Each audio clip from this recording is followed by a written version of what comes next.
Okay, our next module is going to be all about something called fiscal policy. And we haven't spent too much time yet on the government and the government's role in the economy, but that's what this unit is really all about. Fiscal policy actually specifically is talking about how the government influences the economy. And this lesson is going to be sort of an introduction to that. So why don't we start with a simple definition of fiscal policy?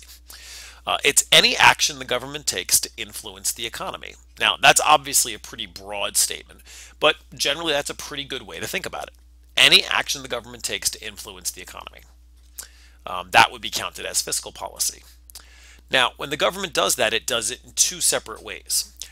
One way is what's called expansionary policy. And if you remember this from earlier in the year, expansionary policy is anything that increases aggregate demand.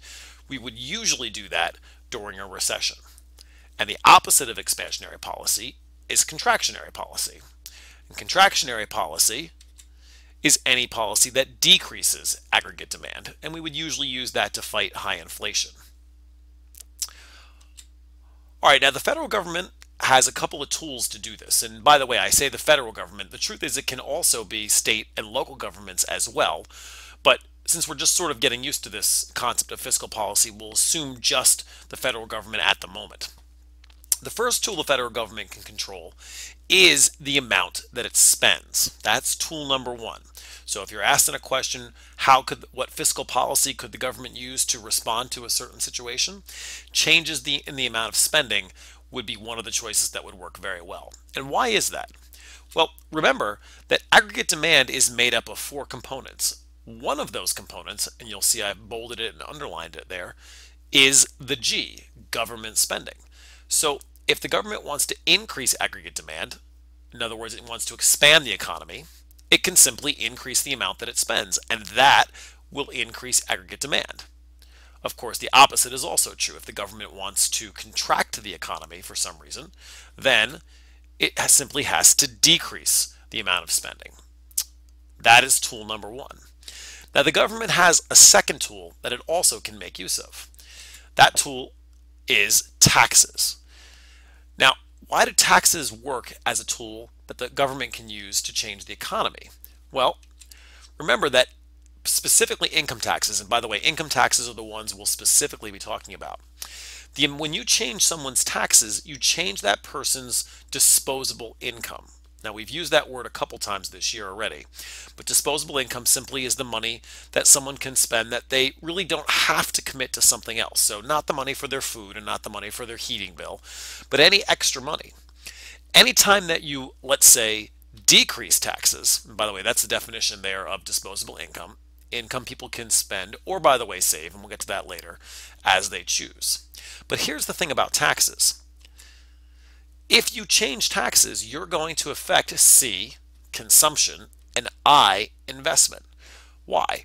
Because let's suppose you cut taxes, that means people have more disposable income with which they can spend, consume, or invest I.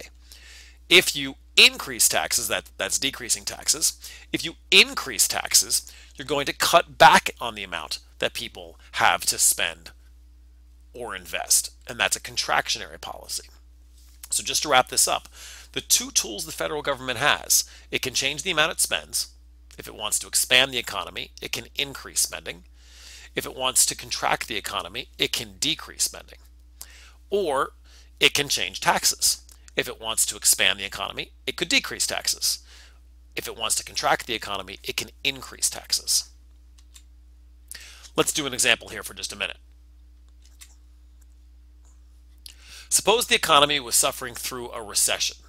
List two tools the government could use to help alleviate the problem. Okay, or alleviate, in this case, unemployment, which is, of course, our problem during a recession. All right, well, we have a recession. Therefore, we want to use some sort of expansionary policy. What would work well?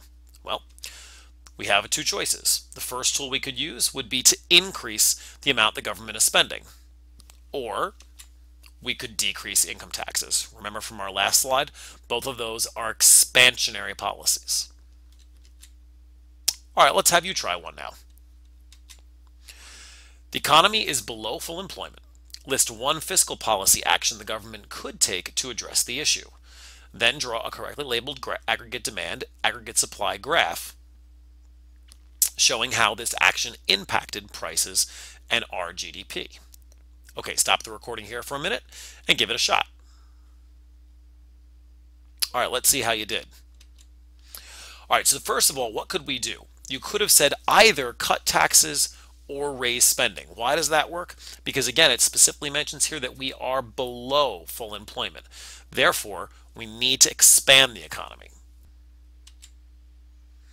Well, as you can see, we began our economy below full employment. Here's full employment. We started at Y1 and P1 with our equilibrium.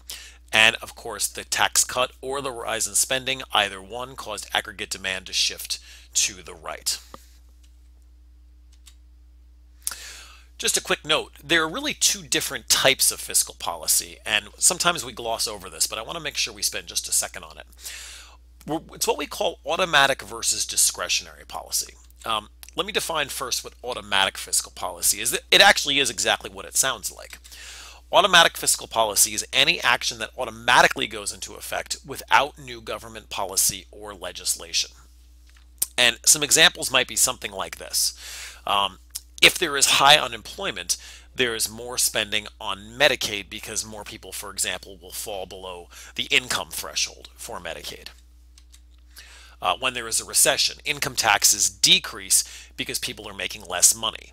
So if you're paying, for example, a percentage of your taxes, a percentage of your income in taxes, and because of a recession your income is going down, well, then income taxes are being cut. Again, there's no new laws that need to happen to make either of these two things happen. No actual new actions, they just happen on their own. And there's many of these automatic, sometimes we call them automatic stabilizers that kick in. This tends to be good for keeping an economy that is marginally out of whack doing well. If there's a slight recession or a slight problem with inflation, these things should kick in. Where we sometimes need larger action, we often turn to what's called discretionary policy. And the definition of that is any action that does require new policy. A quick example of discretionary policy would be, for example, if the government decides to rebuild roads as a way to stimulate the economy. There probably isn't money already in place for that. The government would have to approve that spending, and that would get done. Maybe the most famous example in recent years took place just after President Obama took office. He signed the famous stimulus package, which was hundreds and hundreds of billions of dollars that the government had not planned to spend in response to the recession that occurred in 2008. That's a good example of discretionary policy. As it turns out, tax cuts and spending changes, or tax changes and spending changes, could be either automatic or discretionary, or they could be expansionary or contractionary. The two aren't necessarily exclusive. Okay, we're going to conclude this lesson by talking about something called the crowding out effect. Now, we've already learned what fiscal policy does. Fiscal policy can be a very powerful tool to shape the economy. One of the criticisms of fiscal policy, however, is this thing called the crowding out effect. And I think the easiest way to explain what it is by using some pictures. You'll notice here on the left we have two graphs. One on the left is the money market, which we learned quite a bit about in a previous lesson. And on the right here we have the aggregate market. Now, what actually is the crowding out effect? Well, let's suppose that we have a recession going on in our aggregate market. So here's our LRAS curve. We're obviously below full employment in this case. What's the thing the government would like to do? Well, it will probably like to in some way expand the economy. So that would mean either increasing government spending or decreasing taxes. Either way, aggregate demand is going to shift to the right. There we go. And what do we know happens when aggregate demand shifts to the right? Well, we know two things happen. One, our GDP increases, which is good, of course, because that lowers unemployment. There's our GDP. But the other thing that happens is that prices rise. It's the trade-off we accept, that prices are rising and so inflation is occurring. Well, when inflation occurs, what's the problem with that? Well, one of the problems is that if we think back to our money market, we know that one of the things that can happen is that people require more money in their pockets to pay for the same things they used to pay for. So that means that money demand is increasing. And when money demand increases, interest rates rise. In this case, nominal interest rates rise. And what we've learned in the past is that when interest rates rise, it affects the amount of money that the average person or the average business can spend. So this seems like a pretty good moment to explain what the crowding out effect actually is. Here's what it is. It's defined as the idea that when the government increases AD, it raises interest rates and crowds out private consumption and investment. Remember, C and I are the first two components of aggregate demand. So yes, the G, government spending, has increased, but because of these higher interest rates, it's now harder for average people to take out loans and to consume and invest. And because that's true, what happens to aggregate demand? Let's go back over here. What happens to aggregate demand?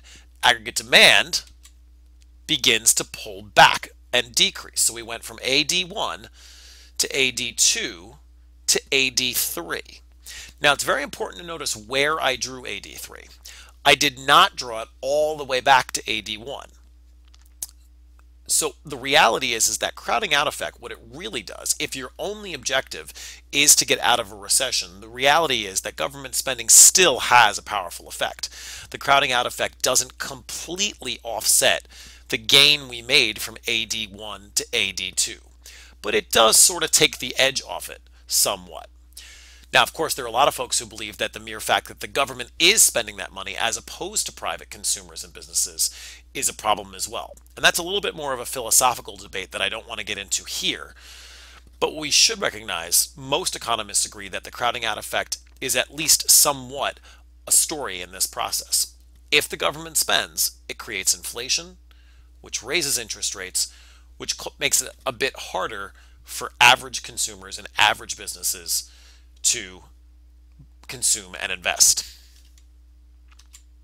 Okay, finally, I'd like to wrap up with a practice question. And the one we're going to do here is the AP free response question from 2003, number 1, parts A through C. If you would, stop the video, go ahead and try this problem, and then we'll check your answers and see how you did. Okay, so let's see how you did. First, we'll take a look at parts A and B. And again, have your question out and be reading along as we go. Part A and B. Part A says that we are suffering through a severe recession, first of all. So if we're suffering through a severe recession, we need to make sure that our aggregate supply and our aggregate demand cross to the left of full employment. So I already have our aggregate supply and aggregate demand curves drawn in. So let's go ahead and draw in our our long run aggregate supply curve and indicate our full employment GDP right here at Y star. Okay, that means now that our current price and our current output are very definitely setting us up for being below full employment. So this is a good recession. Part B then says that the government decides to cut spending. What will be the impact? Well, in this case, it seems like that might not be the most sensible fiscal policy, because what it's actually going to do is, we know when we cut spending, it's actually going to shift aggregate demand to the left. And while it is going to bring prices down, it is also going to decrease our GDP, which means, and here's really the answer to part C. Part C says, by what is the reason that this change affects unemployment? Well, the unemployment rate is actually going to increase because the cut in government spending will decrease our GDP and thus require less unemployment. Here's the decrease in our GDP right here. We went from Y1 to Y2. If we're producing less things, that means that we require less workers to produce those things, and therefore less people will be employed, or more people will be unemployed. Okay, that ends this lesson. Please continue along with your other activities.